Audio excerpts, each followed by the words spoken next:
नमो बुद्धाय। आप सभी का हार्दिक स्वागत है बुद्धा ज्ञान पथ ऑफिशियल पर। वो मंच जो बुद्ध के करुणामय जीवन दर्शन, मानवता और श्रेष्ठ समाज के निर्माण के लिए समर्पित है। आज हम एक ऐसी खोज पर चलेंगे जो शायद हमारी सोच के दायरे को हमेशा के लिए बदल दे। जरा सोचिए, क्या ये संभव है कि एक आध्यात्मिक गुरु आज से कुछ 2600 साल पहले उन सच्चाइयों को देख चुके थे जिनकी पुष्टि आज का आधुनिक विज्ञान अपनी सबसे उन्नत तकनीकों के साथ कर रहा है। ये विचार किसी आम इंसान का नहीं, बल्कि इतिहास के महानतम वैज्ञानिकों मानों में से एक अल्बर्ट आइंस्टाइन का है। आखिर उन्होंने ऐसा क्यों कहा होगा? बुद्ध के दर्शन में ऐसा क्या खास है जो विज्ञान की गहरी से गहरी खोजों से भी मेल खाता है और कई बार तो उनसे भी आगे जाता हुआ महसूस होता है? तो हमारी आज की इस परिचर्चा का जो केंद्रीय आधार है वो यही है कि बुद्ध ने मन, ब्रह्मांड और यथार्थ के मूलभूत स्वरूप को आधुनिक विज्ञान से बहुत बहुत पहले ही समझ लिया था। उन्होंने ये समझ किसी बाहरी उपकरण से नहीं, बल्कि ध्यान और आत्मनिरीक्षण से हासिल की थी, जो अपने आप में मन की ही एक प्रयोगशाला है। तो चलिए इस दावे को तथ्यों और विश्लेषण की कसौटी पर परखते हैं। चलिए अपनी इस पड़ताल की शुरुआत भौतिकी के सबसे बुनियादी नियमों से करते हैं। आपको ये जानकर शायद हैरानी होगी कि ये नियम बुद्ध के सिद्धांतों से कितने गहरे स्तर पर जुड़े हुए हैं। देखिए, एक तरफ है न्यूटन का तीसरा नियम जो बाहरी भौतिक जगत पर लागू होता है। आप एक गेंद को दीवार पर फेंकिए, वो उतनी ही ताकत से वापस आएगी। और दूसरी ओर बुद्ध का कर्म का नियम है जो इससे कहीं ज्यादा सूक्ष्म और गहरा है। ये चेतना के जगत का नियम है। यहाँ क्रिया सिर्फ शारीरिक नहीं है बल्कि मानसिक भी है। हमारा हर एक विचार, हर इरादा एक ऊर्जा पैदा करता है और उसकी प्रतिक्रिया हमारे जीवन के अनुभवों के रूप में सामने आती है। ये कोई नैतिक सजा या इनाम नहीं है, बल्कि ब्रह्मांड का एक मौलिक नियम है, जैसा बोएंगे वैसा ही काटेंगे। जरा एक पल के लिए इस संख्या पर गौर कीजिए, 2600 वर्ष। ये सिर्फ एक छोटा मोटा समय नहीं है।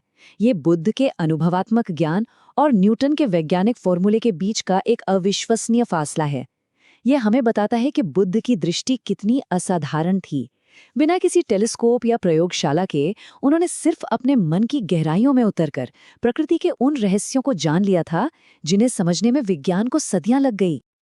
तो अब हम न्यूटन की दुनिया से आइंस्टाइन के ब्रह्मांड में कदम रखते हैं, जहां हकीकत और भी जटिल और आपस में गुंथी हुई नजर आती है।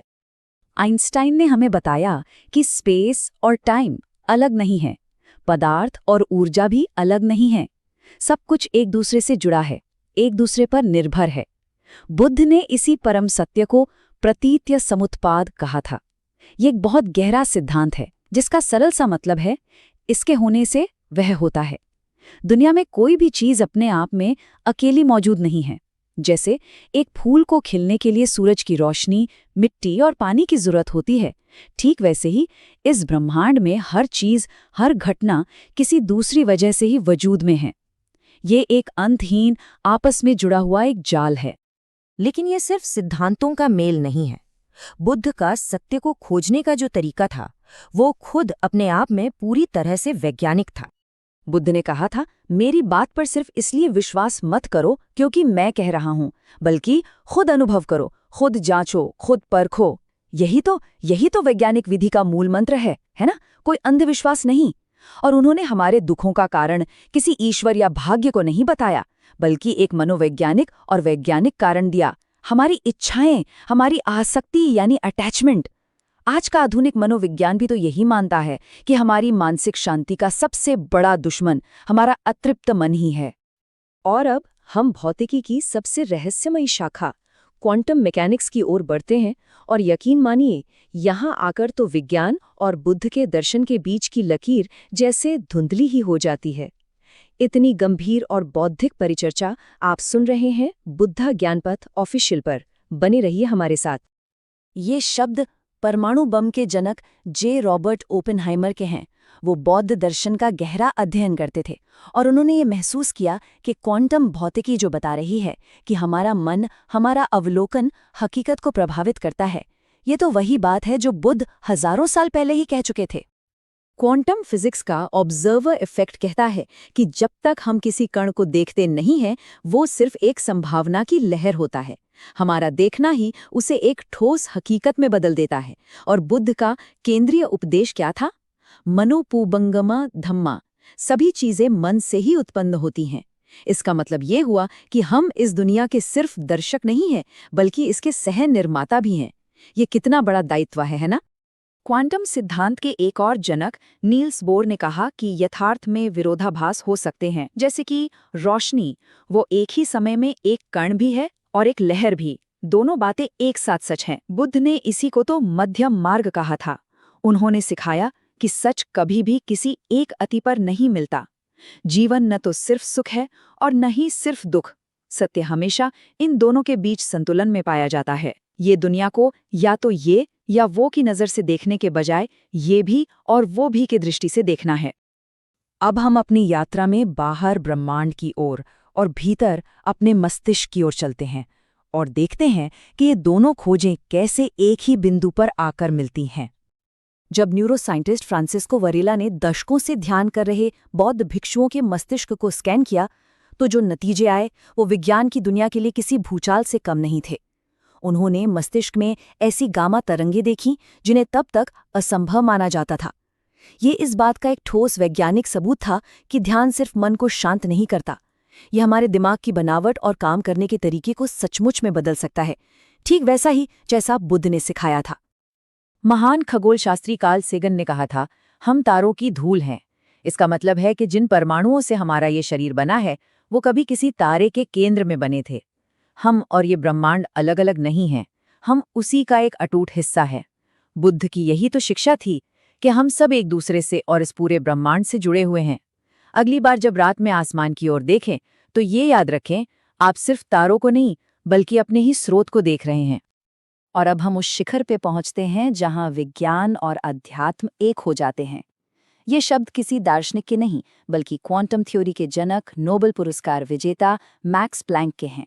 उन्होंने कहा, मैं चेतना को मौलिक मानता हूँ, पदार्थ तो बस उसकी एक छाया है। ये विज्ञान का सबसे गहरा सच है जो हमें बताता है कि हमारा मन, हमारी चेतना इस ब्रह्मांड के केंद्र में है।